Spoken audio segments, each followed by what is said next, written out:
皆さんこんにちは。Welcome back to my channel.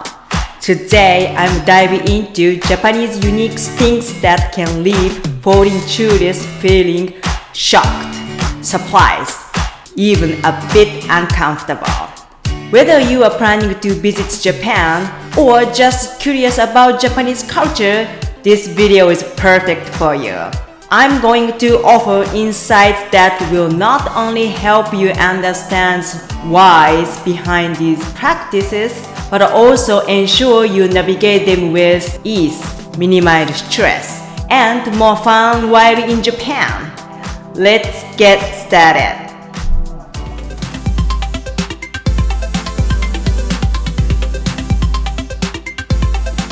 When enjoying food in Japan, you will notice that Japanese people often hold their dishes while eating.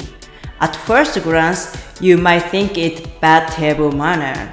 However, this custom is one of Japanese table manners that involves holding dishes, such as ochaban for rice, owan for miso soup. This tradition dates back to a time when Japanese people used to sit on tatami mat and eating off tray with short legs. However, using tray creates a huge gap between food and their mouth. To make eating more convenient and prevent making a mess, they started holding their dishes close to their mouth while eating. Another unique aspect of Japanese culture is outdoor drinking. Visitors from abroad are often surprised to see people drinking beer or sake in public spaces like streets, parks, train stations, and even on trains after work. It is because convenience of buying alcohol from vending machines or convenience stores at the train stations. Also, there are cultural traditions that involve drinking, like picnics in park during cherry blossom season. We call ohanami, local summer festivals, or riverside barbecues with friends and family. While it is not illegal to drink outdoor in Japan, however, many locals don't necessarily view public drinking as a favorable practice. I wouldn't recommend drinking outdoor when you visit Japan. I'm sure many foreign tourists have felt uncomfortable when they hear noodle slurping while enjoying amazing ramen in Japan. Usually it is not polite to make noise while eating in many places. But in Japan, slurping noodle is completely okay. Instead, it's a sign of truly enjoying the dish and the correct way to eat noodle in Japan. This unique custom has its roots dating back to the Edo period, when it became popular to fully appreciate the flavor by dipping soba noodles halfway into the sauce and slurping. People of the time found this way of eating to be cool and ikigaru. This tradition lives on in Japan to this day, where people continue to slurp noodle dishes like ramen and soba. Bowing, known as Ojigi in Japanese, is a fundamental gesture in Japanese culture. It originally came from Chinese etiquette during the Asuka and Nara periods. At first, it symbolized goodwill and non-hostility. But today, bowing is the way of greeting, to show respect, say thank you, or apologize. There are three common types of bows. First, eshaku, a slight 15-degree bow, used for casual greeting in many everyday situations. Keirei, a 30-degree bow, used to show respect especially in business and formal settings. Saikeirei, a deep 45-degree bow, used to express profound gratitude, apology, during farewells, and at important events like funerals. If you've ever talked with a Japanese person, you may have noticed that frequent enough, and some people may have felt annoyed with these nods during the conversation. But in Japanese culture, these nods, known as aizuchi, play a crucial role. They indicate active listening and acceptance, serving as a signal that the listener is engaged and attentive. Without these nods, the speaker might worry that their conversation partner is disinterested or not paying attention. If you hear a lot of nods while you're talking, it means they are engaged in your conversation.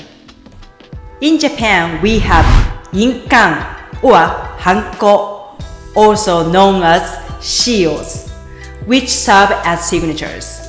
Like Western signatures, shields are used for various purposes, including opening bank account, signing contracts, and processing documents at city halls. When you start living in Japan, having one of those Inkan becomes essential. The concept of using Inkan was introduced to Japan during Han Dynasty in China.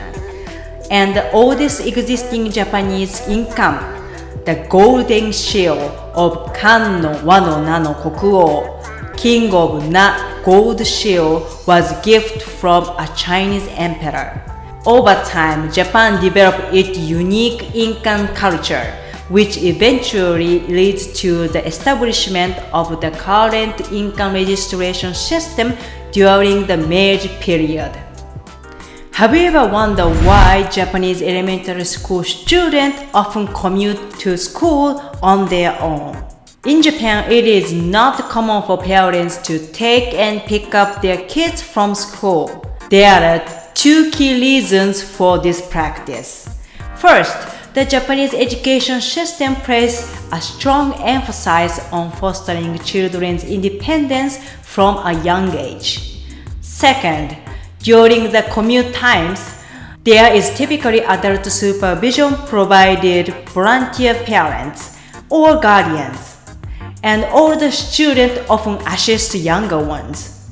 Also, most schools organize group commutes, ranging from a few students to up to a dozen, and they establish designated commuting routes to ensure safety. Additionally, Japan's reputation as a safe country plays a significant role in allowing children to commute independently.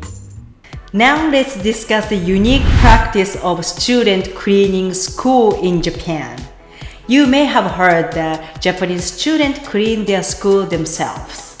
Indeed, Japanese schools have a dedicated cleaning time as a part of their daily routine. And it's the student's responsibility to clean their entire schools. This tradition has its origin in Buddhism and Shintoism, where cleaning is seen as a way to achieve spiritual growth. In essence, it's about individual learning value like respect, responsibility, and the importance of cooperation through cleanliness.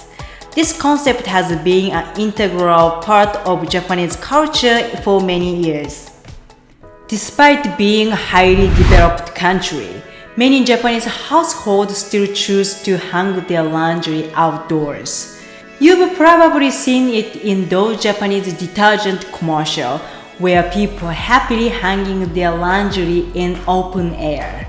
Japanese people believe the sun can naturally disinfect the laundry and infuse it with a fresh sun-kissed scent. However, in some upscale apartments, hanging laundry outdoors is prohibited due to concern about the building's appearance. One of everyday rituals in Japan is taking a long bath. The practice of daily bathing became common during the Edo period, when public bathhouses spread across the nation.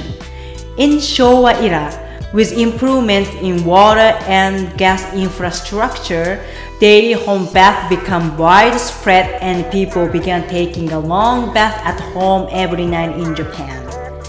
This practice, known as Nyuyoku, offer various health benefits, including improved blood circulation, stress relief, and relaxation. Japanese people take great care of their bodies. Many Japanese people grow up with the tradition of taking a long bath. If you've ever taken a train or bus in Japan, you may have noticed that many passengers take short naps during their commute. This practice might surprise some people, and they might even feel uneasy about it. However, several factors such as safety and the long commutes contribute to this common habit. I also used to nap frequently during my commute to school and work on train.